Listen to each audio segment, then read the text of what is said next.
If you've already narrowed it down and you want a Samsung Quantum.OLED TV in 2023, but you don't know what model to pick, this is the right video for you. We're going to go over all of the 3 different models that you can pick from in 2023, like the S95C, the S90C, and last year's S95B. The differences between all 3 models can be quite confusing, but don't worry, I'm going to try to give you a basic understanding of what the differences are. And if you stick around to the end, I will give my buying advice on which TV I would get if I were in certain circumstances. So whether you're a gamer or a big time movie watcher, I'm going to have some advice for you. Alright, now let's get into the first one in the lineup, the S95C. The launch price for the S95C is as follows. The 77-inch is going to be $44.99, the 65-inch is going to be $32.99, and the 55-inch is going to be $24.99. Now these prices are the exact same as the LG G3 OLED,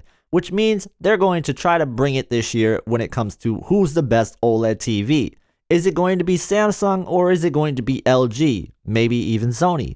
But when we're talking about prices, it's going to be tight between Samsung and LG, and I will be putting those side by side in a future video, so be sure to subscribe if you don't want to miss that. So the S95C is the flagship 4K QD-OLED TV for 2023. What's so great about the S95C that's not going to happen on the S90C and the S95B? The first one is going to be most of these should be 2nd generation QD-OLED panels. Because of this, the S95C will have better peak brightness overall, better color overall, and I saw these TVs at CES for myself, and I was actually really shocked at how there was a difference between QD-OLED Generation 1 and QD-OLED Generation 2. The fact that they made that jump in 1 year surprised me a lot, and I thought that you could definitely see the differences in person. But like I said, we're not getting too technical in this video. Just know that it is the better panel overall. It's not just the panel that has received an upgrade, we also have a new design for the S95C. So you're going to have a slimmer design profile overall, a better sound system, and of course a new stand for 2023. One of the cooler things about this whole design is going to be what it features in its connection box. It is the One Connect box, which if you're not familiar with, it is a detachable connect box where you can connect all of your HDMI ports up to this one box. And the only wire that's going to have to connect to the TV is a really small wire that's hard to see. So if you're wall mounting this TV, it is a really good solution to have a One Connect box with your TV.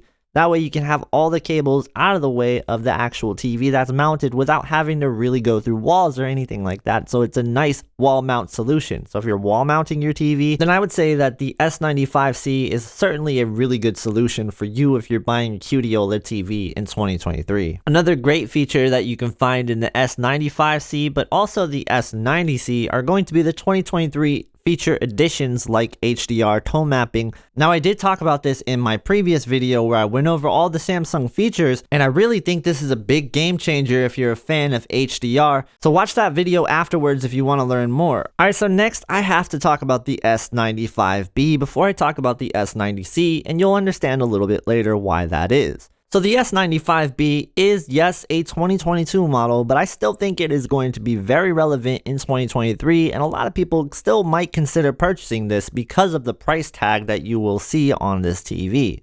Even right now, it's a really good value if you can find it at the right price. As of right now, the S95B's price tags are really all over the place. I will list the price on the screen right now, but I'll also say that you should check out some of the links in the description if you're looking more into this TV. This is a TV I expect to go on sale quite a bit this year, so that's something you're always going to want to check in on. When I saw Best Buy's price, I saw that the 55-inch was $14.49 and the 65-inch was $17.99.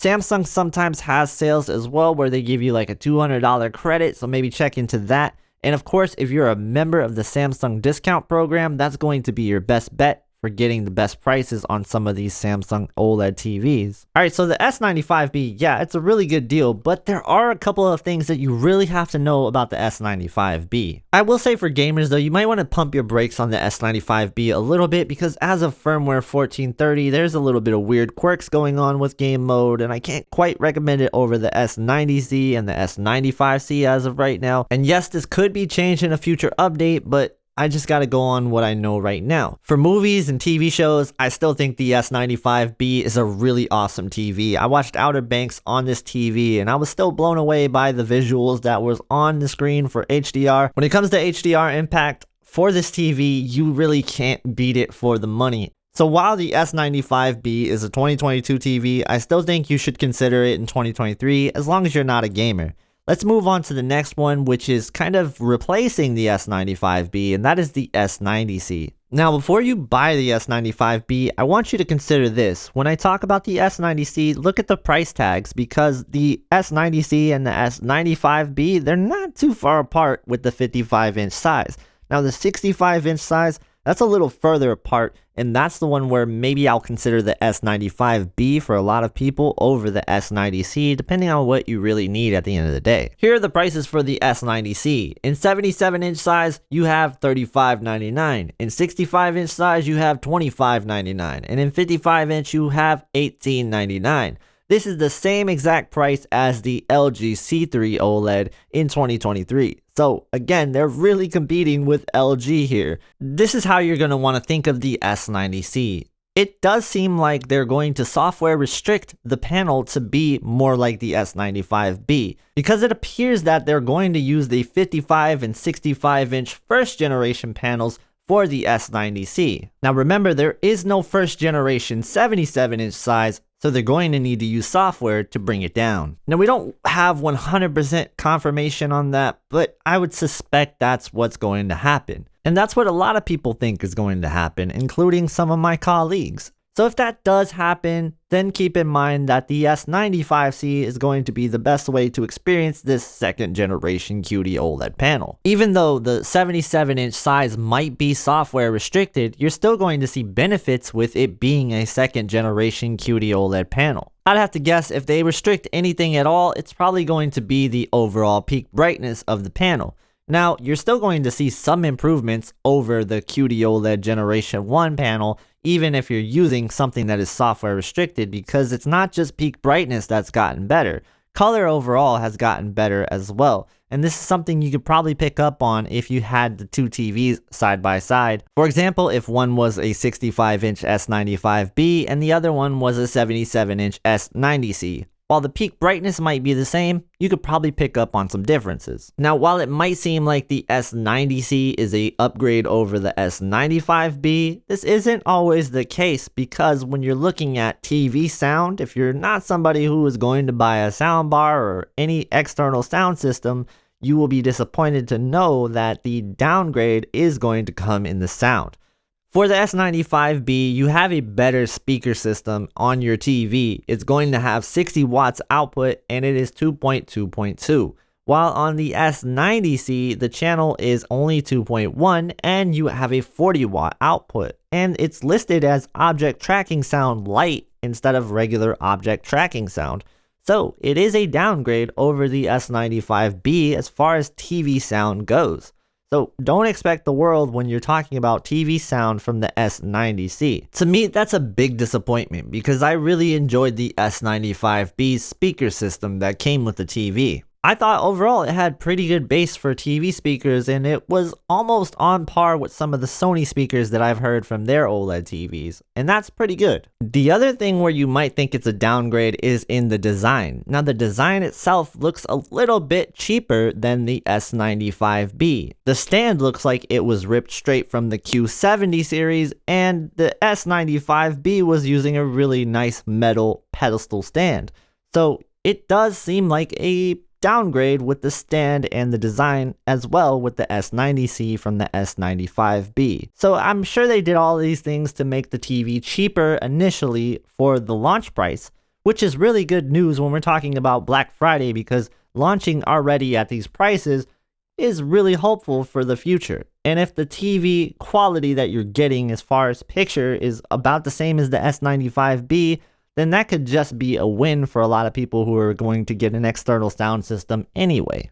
Before we get into my buying advice, we have to talk about that dreaded topic, burn-in. But first, if you guys are feeling like you're getting value out of this video, could you please hit the like button so it could spread to more people and maybe help more people out? Thank you guys so much. Alright, so now let's talk about burn-in. When buying an OLED TV, you have to just be aware that burn-in is a thing, and if you're going to use your TV as a monitor, or you're going to play the same type of games on it on a daily basis, just understand that that could cause some problems in about year 2 or 3. And if you're really using the TV to a maximum amount, say watching CNN all the time, and just that's all you're watching, well then you might see it a little bit sooner. Of course, we've seen the ratings longevity test already, and this is just a small sample size in a testing environment that is not normal circumstances. We are not going to put our TVs through the same type of stress that is going on with these TVs, so you have to keep that in mind when we're talking about these tests. That said, the results that we see are kind of concerning, and it is something to be aware of. Like I said, if you're buying an OLED TV and you plan on using it in an untraditional way, and you're not really going to vary your content, I really don't recommend any type of OLED TV to you. I just can't do it. And those of you that are really concerned about burn-in but still want to buy one, then maybe consider a warranty that has burn-in protection. That's something that I would personally do if I was concerned about burn-in. Alright. So here's my buying advice. If you're somebody who watches movies, TV shows, but you have a strict budget, the S90C is not where I would go. I would go with the S95B and save even more money than you could with the S90C. The reason why I say this is unless you're going with the 77-inch size, then you can really almost get the same type of performance if what they end up doing is software restricting the panel in the first place. I'm also looking at the bang for your buck here, and if you're not getting a sound bar right away, or you're not having an external sound system, which some people actually do, then I think sound is something that you might want to consider with this whole thing. And having a downgraded sound system with the S90C would kind of be a deal breaker for a lot of people, I bet. Of course, if you have the budget for the S95C, I'm going to recommend that all the way across the board for everyone. So the S95C, if you can spare it, it is going to be the recommendation for me. That is the one I would buy, but I know that everybody's a little bit different and they have different budgets. So if you're in the first category, but you also do some gaming as well, then the S95B can't be what I recommend to you because of the issues with 1430 firmware. And if I was in this category, I would definitely look at the S90C. The 2023 changes for game mode are really good for HDR gamers, so that's where I would go. And that's something that I would not consider the S95B for those people. So yeah, if you have any other specific questions on this matter, please leave them in the comments. I'll be sure to answer them. And if you want to watch what changed in 2023 with these Samsung TVs, I made a whole list of features in this video right here that you can watch. I also have a video where we looked at the Samsung 2023 QD-OLED versus the Samsung 2022 QD-OLED. And if you want to watch that video or the other video, you can watch those both right here.